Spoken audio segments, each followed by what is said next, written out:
It all started in 2013 when I was still in middle school. My friends and I were really excited about Halloween, especially since we knew this was probably the last year we could go trick-or-treating before we got too old for it. Our school had half-day classes, which was great because we got out at 5 p.m., just as the sun was setting. This put us right into the Halloween mood. We were excited to run around and collect as much candy as possible. There were 3 of us, all dressed in black with scary masks. It wasn't the most elaborate costume, but it did the job. We gathered at my house, and our goal was to make it to the other side of the neighborhood, to the street where all the rich people lived. It was a long walk, but we were sure they would give out the best candy. On our way, we stopped at many houses, filling our bags with sweets. This slowed us down a bit, and by the time we reached the rich neighborhood, 3 hours had already passed. Most of the kids had gone home, and the streets were almost empty. It was late, but not too late for people to be asleep. As we approached the first big house, we noticed something strange. The houses were spaced far apart. It took us about 5 minutes to walk between each one,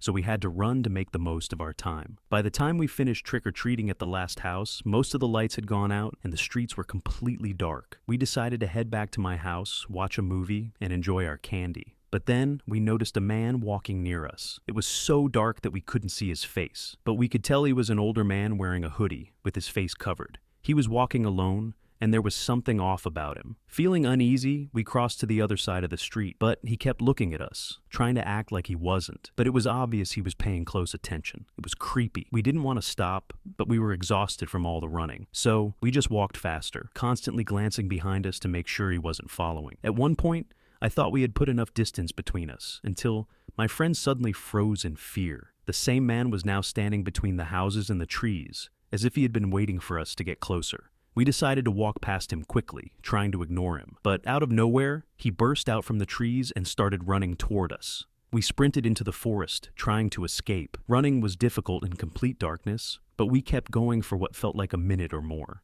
Eventually, we realized that the man had stopped following us. We paused for a moment to catch our breath, leaning against a tree.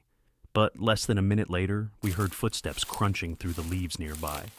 We stayed completely silent, listening as the sound moved slowly through the darkness. Then, it began fading away. That was our chance. We ran as fast as we could out of the forest and straight to my house. None of us had the courage to call the police or report what had happened.